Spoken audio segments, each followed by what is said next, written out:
Close your eyes, hear the voice within, calling this heaven.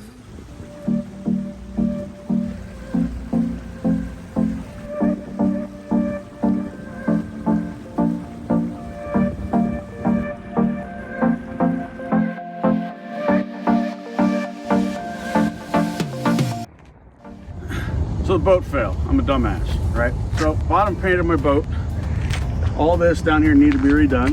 It was a little over 2.5 years old. And I did some research on bottom painting, and what I found was when you do metal, certain paints don't stick to it and stuff. So I thought, I didn't research it enough, put it that way. So what I did was the paint that I used here, which is on fiberglass, I put on the nose cone right here. And I also did on the lower engine bracket. Now, from the factory, they already had it bottom coated or bottom painted here and there originally. So I was just applying paint on top of what was there, and it had faded. It needed to be redone. But here's the catch: the paint that goes here has a high copper content, like 50+% copper. Right? This is aluminum. When you take copper and aluminum and you mix it in an electrolyte like salt water, it can turn into a battery. Then you get galvanic corrosion and it would eat all of this metal. So I got to get it off. Or your $30,000. That's my mistake, right? So I found a boat yard that can sandblast it off and then put the correct paint on.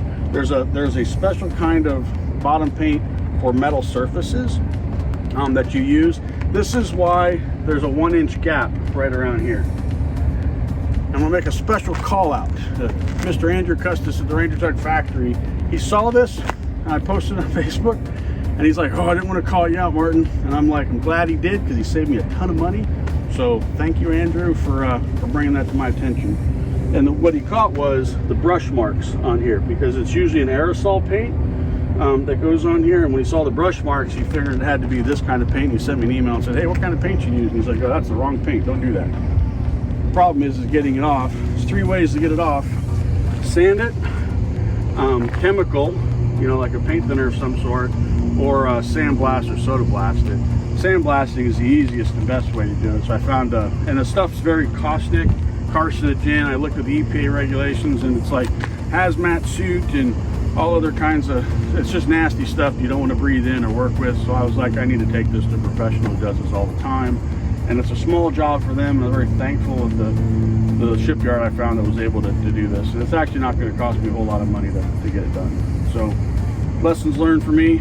In fact, the factory said they're always doing the nose cone and the transom bracket here and out when they bottom paint boats. It's down here, this is obviously always in the water, and when the engine's propped up and I'm sitting in the water, when I have it on the tilt stop, the water line usually is about 2 or 3 inches above. So this actually does sit in there. It does get some growth and stuff on it, so it is worth doing, just to paint it that way. But use the right paint. It's a special kind of paint made for metal.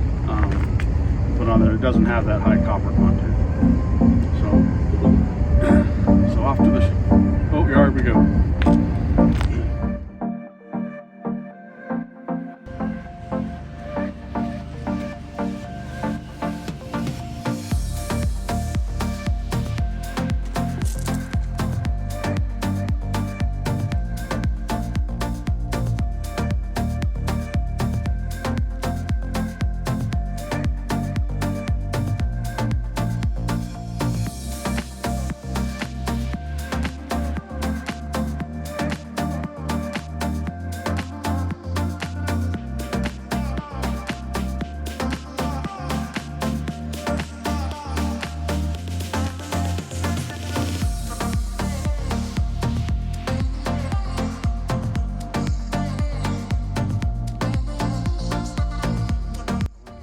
All right, so just got back from the shipyard, and we've got the nose cone repainted, and we've got the transom bracket repainted. So what they did was they sandblasted off my boat failed to get rid of the copper-based paint, and then put 2 coats of primer on both, and 2 coats of Trilux 33 is the correct paint to use on an outboard that's aluminum.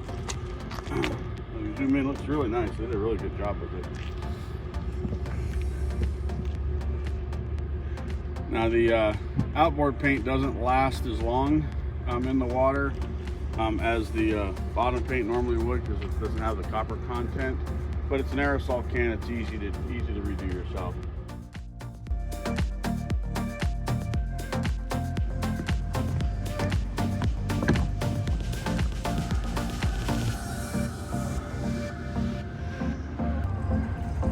She's back in the water, headed to her slip.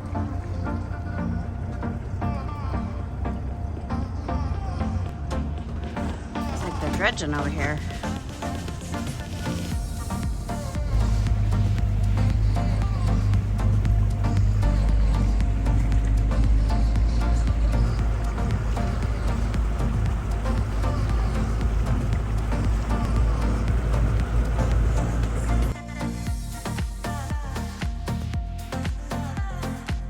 If you enjoyed watching this video, click the screen to watch another.